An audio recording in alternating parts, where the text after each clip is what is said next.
अदनान, आप लोगों से कहते हैं कि आप भारत इसलिए आ गए क्योंकि यहाँ के लोग आपको बड़ा प्यार करते हैं, लेकिन लोग कहते हैं कि आए हैं माल के चक्कर में, पैसा कमाने। भारत में अच्छी मार्केट है, हिट होते हैं, पैसा मिलता है। और हमारे एक लीडर ने कहा था, पैसा खुदा तो नहीं, लेकिन खुदा की कसम खुदा से कम तो नहीं। मैं एक बहुत प्रिविलेज्ड फैमिली से ताल्लुक़ रखता हूँ। ऊपर वाले की कृपा से मुझे कभी पैसों की लालच नहीं हुई, क्योंकि मैं ऐसे परिवार में, ऐसे घर में पैदा हुआ जहाँ पे ऊपर वाले का दिया हुआ सब कुछ था। तो पैसे का जहाँ तक ताल्लुक़ है, उसका कभी भी मुझे उसकी कभी मुझे लालच नहीं हुई। मैंने कभी भी कोई फ़ैसला पैसे की वजह से अपनी ज़िंदगी में कभी नहीं किया। और एक आर्टिस्ट जो होता है वो तरस रहा होता है एक ऑडियंस के लिए, वरना चार दीवारी में कोई भी बंदा 30 मार खान बन सकता है, लेकिन एक आर्टिस्ट की जो खुराक होती है वो एक ऑडियंस होती है। तो वो खुराक आपको पाकिस्तान में नहीं मिली? वहाँ नहीं चले आपके वीडियो? मिली, बिल्कुल मिली, और वहाँ से मुझे बेतहाशा प्यार मिला।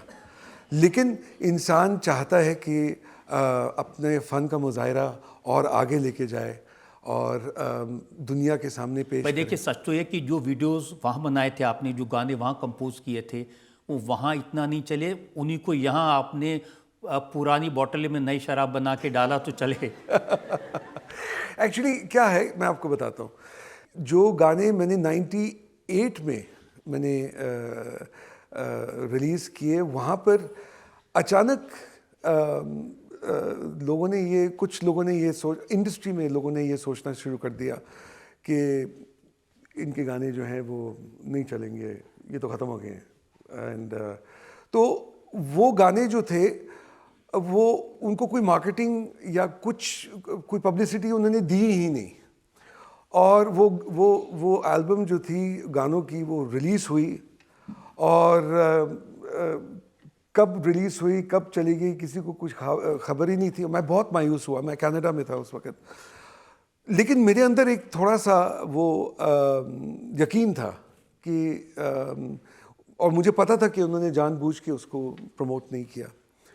तो मेरी फिर जब आशा जी से फिर बात हुई, मैंने आशा जी को कहा, मैंने कहा आशा जी, मैं दोबारा से मैं बड़ा मायूस हुआ हूँ, यहाँ पे मुझे कोई नहीं दी, मतलब हाँ, वो तय कर लिया कि भाई इसके साथ काम नहीं करना, फॉर वट एवर रीज़न, उनको बेहतर पता है। तो मैं लंदन में आपके साथ रिकॉर्ड करना चाहता हूँ। तो उन्होंने कहा कि सामी, लंदन में किस लिए रिकॉर्ड करना चाहते हो?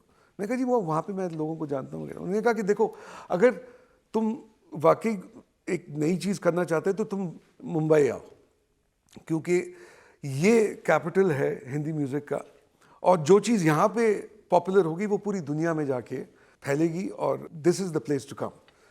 तो मैं बोरिया बिस्तर उठा के मैं पहुँच गया मुंबई, और आशा जी ने मेरा बड़ा ख्याल रखा, उनकी बल्कि पूरी फैमिली ने बहुत ख्याल रखा मेरा। और मुझे आर.डी. बर्मन जी के घर में उन्होंने मुझे ठहराया, और जो मैं बहुत खुशकिस्मत था। It was like being in a music temple. वो गाने थे जो वहाँ पे नहीं चले, जिन्होंने रिजेक्ट कर दिए, कभी तो नज़र मिलाओ, भीगी भीगी रातों में, लिफ्ट करा दे।